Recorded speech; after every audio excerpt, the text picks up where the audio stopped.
He who follows the crowd will be forgotten.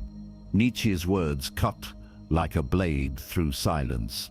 Picture it, a sea of faces moving in one direction, step after step, heads down, voices drowned in the noise of the many. And within that ocean, one figure begins to fade, dissolving like smoke, erased not by death, but by sameness. That is the cruel truth of conformity. It is not life, but a slow vanishing.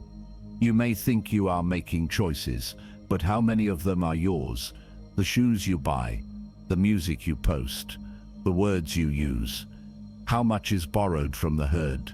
On social media, you scroll and copy, hoping to be noticed, but every imitation erases you further. At work, you follow the safe path, choosing what is expected, not what you desire. You fear the risk of failure more than the despair of invisibility. And so you disappear, not with a scream, but with a whisper that no one hears. Carl Jung once wrote, "The most terrifying thing is to accept oneself completely." That is why the crowd is so seductive. It shields you from that terror. If you wear its mask, you don't have to face your own shadow, your own doubt. Yet the price is heavy. To be liked by everyone is to be known by no one. The applause of the many is hollow when it silences your voice. Look around. The world remembers the few who dared to stand apart. The artist who broke rules. The thinker who refused easy lies. The rebel who walked against the tide. They were mocked, exiled, even crucified, but they were not forgotten. Meanwhile, the billions who blended in remain nameless dust, lost in history's shadows. So the question stands before you, sharp and unforgiving. If you continue to follow the crowd, when your time comes, who will remember you?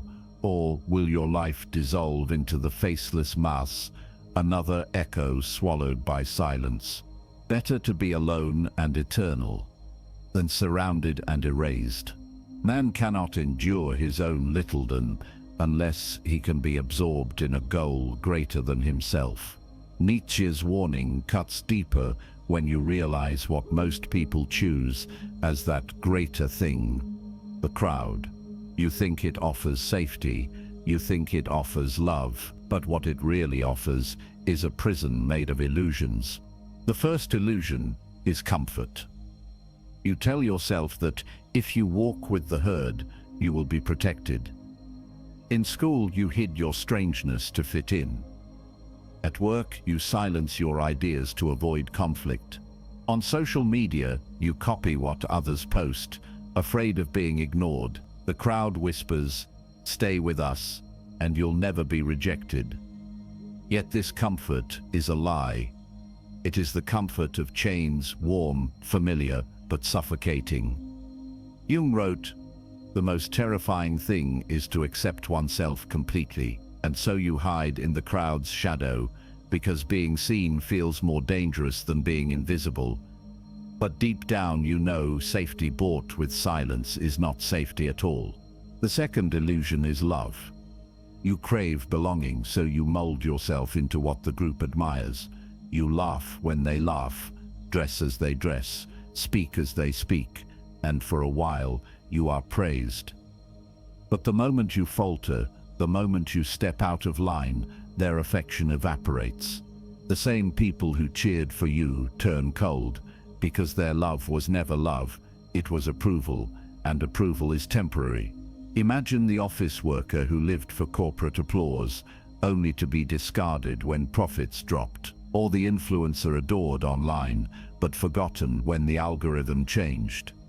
The crowd loves you only as long as you perform, miss one beat, and they walk away. The final illusion is the mask, the persona.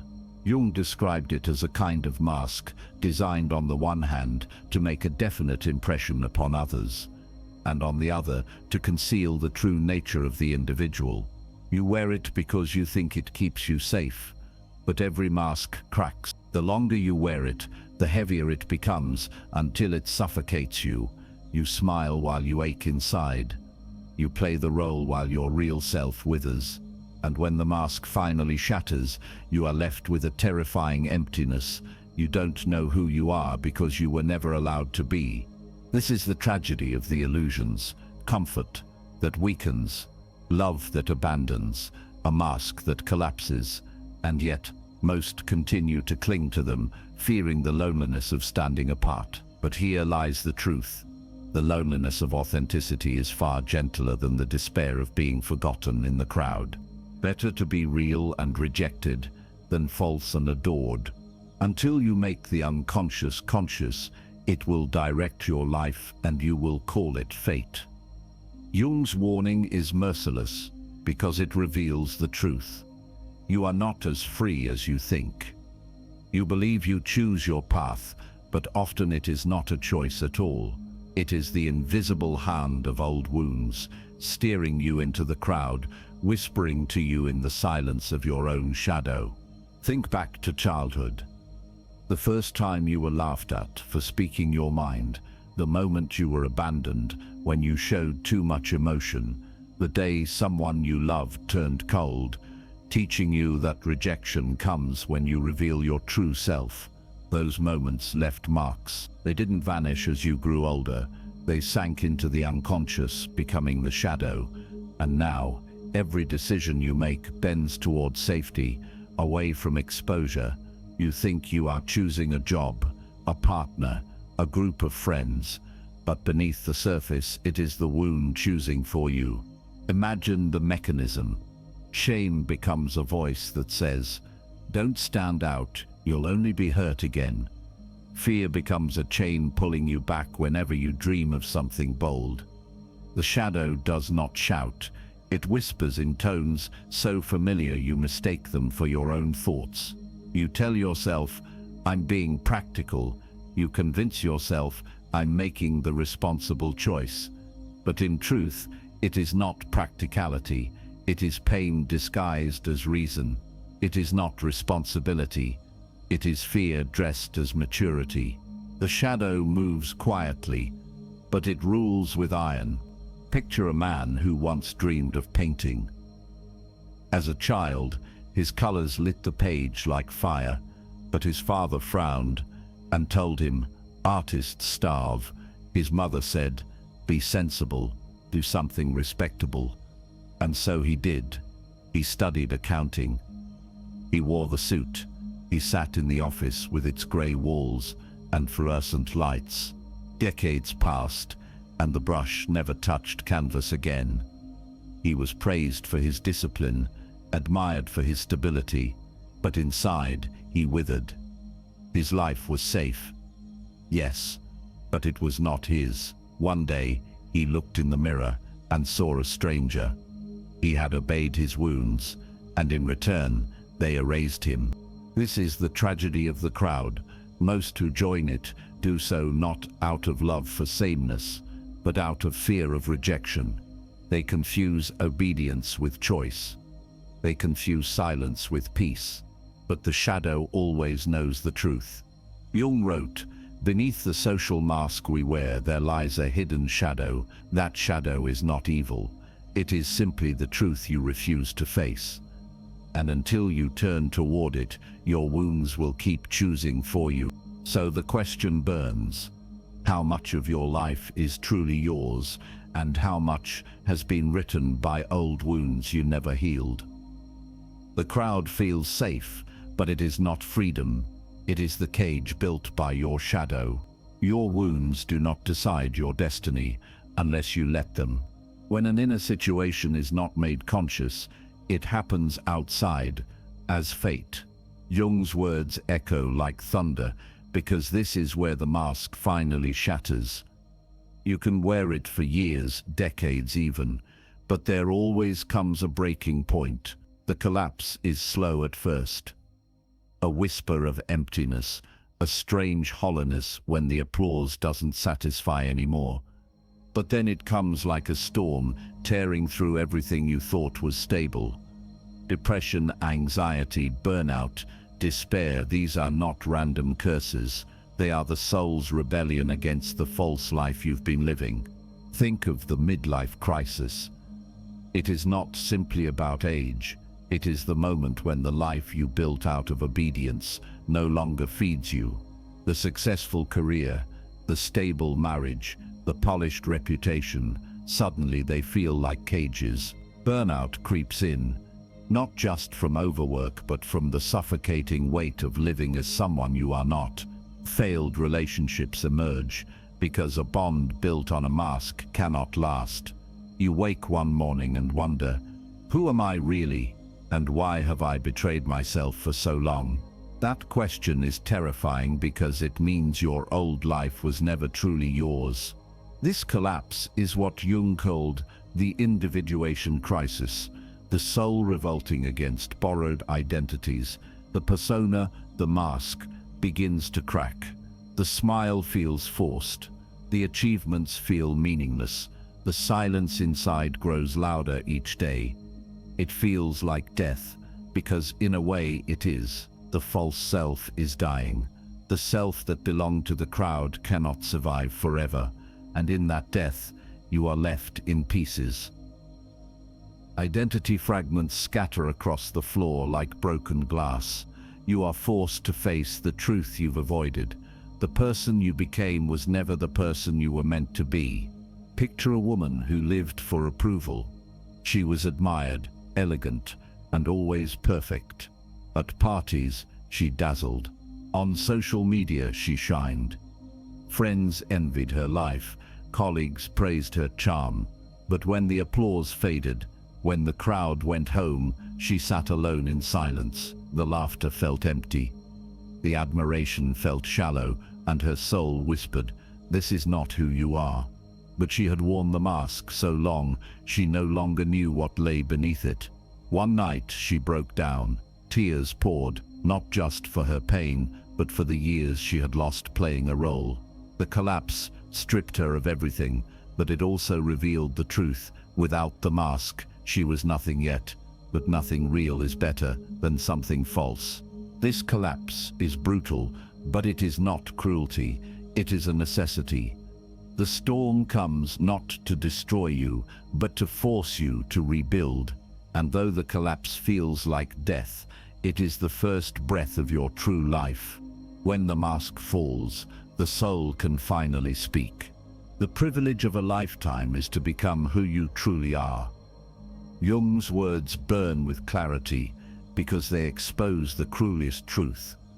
What you thought was love was never love at all. The crowd never loved you. It loved the mask you wore, the obedience you gave, the parts of you that kept it comfortable. That is not love. That is fear, dressed up as belonging. You may have believed that conformity was acceptance. You thought blending in meant being embraced. But real love cannot exist where you abandon yourself. Every time you silenced your voice to please others, every time you killed your own dream to be approved, you betrayed yourself. That betrayal is why the comfort never lasted. You felt temporary safety, yes, but deep down, there was always a hollow ache, because no one was loving you. They were only loving the version of you that kept them unthreatened. That is not love, that is control. Picture the crowd as arms wrapping around you in a suffocating hug. At first, it felt warm. You breathe easier, thinking, I belong. But slowly, those arms tighten. They press harder against your chest. The warmth turns to pressure. The hug becomes a stranglehold, and when you finally gasp for air, you realize you weren't being held, you were being smothered. This is what the crowd does. It clings to you, not to nurture you, but to squeeze the individuality out of you until you collapse into its sameness. The love you thought you had was only a cage. Nietzsche warned, the individual has always had to struggle to keep from being overwhelmed by the tribe. To seek the crowd's approval is to surrender to that overwhelming tide. True greatness never begins with applause. It begins with defiance. It begins the moment you walk away from the crowd's affection and risk standing alone. Because only then can you know if the love you receive is real. Love that does not demand your silence. love that does not punish your uniqueness, love that does not fade the moment you falter. The disillusionment is painful. To admit it was never love feels like tearing open a wound. But in that pain lies liberation. You no longer have to beg the crowd to accept you. You no longer have to shrink yourself to fit into its mold. You can finally see the difference between false belonging and true connection. False belonging suffocates. True connection breathes life into your soul. False belonging erases you. True connection celebrates your strangeness. False belonging dies the moment you stop performing. True connection endures because it sees you, not your mask. So here is the sharp, awakening truth. Conformity is not love. It is the death of love. Real love cannot be found in the suffocating arms of the crowd. It is found only in the freedom of being yourself and in the courage to stand apart, even if it means standing alone. It was never love. It was fear. Real love begins where you refuse to betray yourself. The shadow is a moral problem that challenges the whole ego personality, for no one can become conscious of the shadow without considerable moral effort. Jung's insight is the doorway to empowerment. You cannot reclaim yourself by escaping the shadow. You reclaim yourself by meeting it face to face, even when it terrifies you. Your shadow is where your shame hides. It is the rejection you still carry, the fear you still avoid, the wounds you pretend are gone, but that still govern your choices. To meet it is not to destroy it. It is to listen, to confront, to integrate. Imagine standing in front of a mirror where not only your reflection stares back, but every part of you you've denied, your anger, your envy, your fear, your longing. At first, you flinch, you want to turn away, but the moment you hold that gaze and refuse to run, something changes. The shadow loses its power to control you in silence. You begin to take back the steering wheel of your life. Jung taught that one does not become enlightened by imagining figures of light, but by making the darkness conscious. The light you seek is hidden inside the darkness you fear. Meeting the shadow does not stay in the abstract. It must be lived in the small, defiant choices of everyday life. Saying no when your entire body trembles with the fear of rejection. Choosing your passion even when others scoff and say it will fail. Creating your own voice instead of echoing the noise of the herd. Each act feels dangerous because it threatens the approval you've always depended on. Yet each act is liberation. You begin to see that rejection will not kill you, that shame cannot erase you, that fear is only a chain if you bow to it. Empowerment is not found in applause. It is forged in the silence of standing alone, unmasked, unafraid to be seen. Picture the lone wolf. It does not belong to the herd. It walks in the cold, hunted, misunderstood, feared, but it is unforgettable. Its howl cuts through the night, distinct and undeniable. The herd, in contrast, is faceless, safe. Yes, but I forgot, the wolf carries solitude, but it also carries sovereignty. This is the image of your own individuation, the courage to walk away from sameness, to endure the loneliness of authenticity, to embrace the wilderness of your true self. For the wolf, isolation is not weakness, it is proof of strength. And for you, meeting your shadow is not your downfall, it is the beginning of your freedom. To walk this path is not easy. You will lose approval, you will lose comfort. But what you gain is far greater. You gain yourself. And once you stand whole, once you carry both your light and your darkness without shame, you are no longer ruled by the crowd. You are ruled by nothing but the truth of who you are. I face my shadow. I reclaim my power. I choose to be unforgettable. Freedom is the will to be responsible for ourselves. Nietzsche's words are not a call to chaos, they are a call to peace. Because once you break from the crowd, once you stop living for their approval, you discover a truth no herd can ever give you. The truth is calm. The truth is clarity. The truth is inner peace. Choosing individuality over conformity is not rebellion for rebellion's sake. It is not about shouting louder than others or proving your worth through defiance.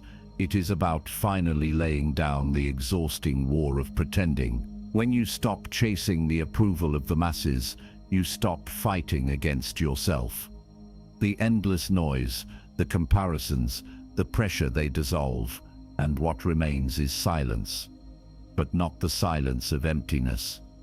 It is the silence of peace. It is the moment you look in the mirror and for the first time do not see a mask staring back at you. You see yourself, and that recognition, though simple, is the greatest victory you will ever know. This path is not only for the great names of history, it belongs to ordinary people who dared to live authentically. The teacher who ignored the system's demand for conformity and reached her students in her own way. Her students never forgot her. The father who left a safe career to build the small business he dreamed of. His children watched and learned courage from his life. The young woman who refused to edit herself for the approval of friends. Years later, she became the one they secretly admired because she chose freedom over their fleeting approval. These are not names in history books, yet their legacies endure in the hearts of those they touched. They will not be forgotten. And so it comes down to you. You can continue to blend in, to walk with the faceless crowd until your story is erased. Or you can choose the harder road, the road of authenticity, of solitude, of truth. It is not the easier path, but it is the only path that leads to peace, and the only one that leaves behind a legacy that cannot be erased. Better to stand alone and be eternal than to follow the crowd and be forgotten.